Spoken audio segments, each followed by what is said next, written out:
Hey everyone, welcome to 996 The Howl for the uninitiated. This is an unedited YouTube vlog discussing everything Arizona Coyotes and finally a good Saturday night win with some goals and the biggest goal differential the Coyotes have put up in a very, very long time, probably since they beat Vegas 4-2 or 5-2. Oh, they beat Minnesota 5-2 about 2 weeks ago, but that was with a couple empty netters, I think. But a good showing, a good outing by the Coyotes, getting two desperate points, which they need, obviously.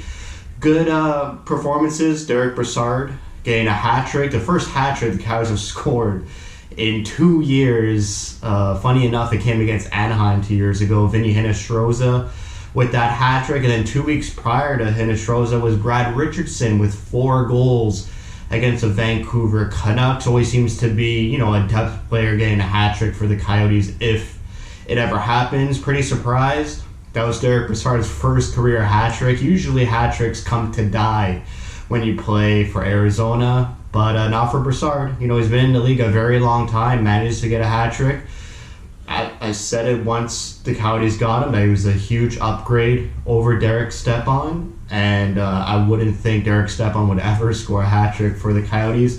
So it's good to see Brassard, get on the scoreboard 3 times, feel good about himself, get the bench going. Chychrun also with a goal and assist in the first period. A lot of players played well. It was a tight defensive game for the Coyotes whenever the Anaheim Ducks decided to play hockey in the Coyotes zone. The Coyotes stuck with it, gained another goal from Clayton Keller. Second straight game, the short leash line was put together. I hope it continues for the rest of the season because it seems like all 3 of those guys play really well when they're together on the same line. They got the Avalanche Monday and Tuesday on a back-to-back.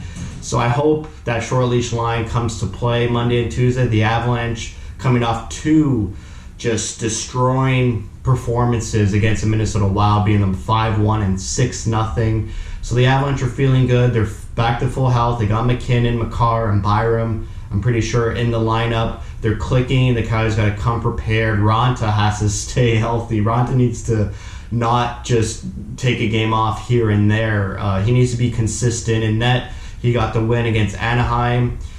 It seems like this guy's getting injured every day, whether it's in practice or just sitting on a plane or something. So the team needs Ronta. Obviously, they couldn't bail him out with a shutout Saturday night. Unfortunately, the Ducks got 1 goal after 5-0, but Ronta needs to be consistent. Adin Hill's going to probably see an Avalanche game and a San Jose game because it's back-to-backs, Monday, Tuesday against the Avalanche, Friday, Saturday against the Sharks, 2 huge games or 4 huge games. The Avalanche just acquired a new goalie, a new backup from Buffalo, so we'll probably see him either Monday or Tuesday night. I would hope the Coyotes somehow through telepathy play Adin Hill whenever that Avalanche backup plays his first game for the Avalanche. It was good to see the Coyotes score a lot. It was unfortunate Thursday night that they let the gas off. They left their foot off the pedal. They stopped playing hockey Thursday night, but Saturday night was a different story. Their power play actually got a goal. See what happens when the power play is actually good and gets to a goal, pushes the game along, gives you more confidence. That extra insurance goal just makes a huge difference. 3-0 to 2-0 is a huge difference in the world of hockey. And to push it to 4 is just gravy and the cherry on top of the cake. I want to see how the Coyotes respond against Avalanche. Yes, the Anaheim Ducks are a bad hockey team. I mean, pretty much everyone took that Coyotes win for granted Saturday night. It just depends how the Coyotes come out to play against the Avalanche Monday and Tuesday. They need to show that they could play against the Avalanche. They need to show that they could play against good teams. If they have another couple bad games, some bad Coyotes games, that should be the signal to start selling some of these high contract veteran guys who are expiring off the team. The Coyotes had a great game Saturday, but like I said, it was against a bad team. I like the good habits they had. They played a full 60 pretty much. Good offense. They were shooting from everywhere, which they haven't been doing in a long time. So just carry those good habits into these next 2 games against the Avalanche. if they come out flat, just like they did against the Avalanche, I think 2 weeks ago, where they just rely on Antti Ranta to get them to win, then that's some bad news, bad habits again. Just they need to play their game. If they could get the Avalanche to play the Coyotes game, that would be a tremendous victory for the Coyotes. Like the Coyotes started Saturday with some huge hits by Pitlick and Larson. That fourth line with Fisher, Fasching, and Larson was really good. Every time they stepped on the ice, they were in the offensive zone, laying their bodies, getting good chances. That's what you want from your fourth line, because it invigorates the other lines to start producing, and that's exactly what happened Saturday night. So, huge back-to-back against the Avalanche. If they could get 4 out of 4 points, that's huge for the playoffs, but I don't think we're even hoping for that. Just the Coyotes need to start playing good hockey consistently again. They got 3 out of 4 against the Avalanche earlier in their road trip, then dropped 3 straight against Minnesota, then got 3 out of 4 again against Anaheim.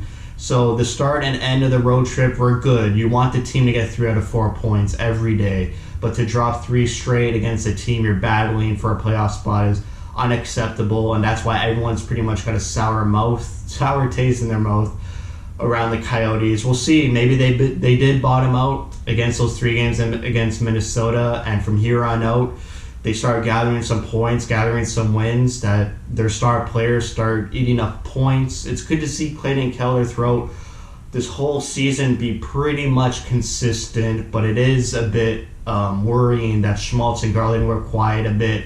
But Keller was there always, even against those Avalanche games at the beginning of the road trip. He was still there, still looking good, still trying to make a difference. So hopefully that comes off him and onto Schmaltz and Garland, and they start picking it up and start playing like Clayton Keller did during that drought that the whole team seems to have had.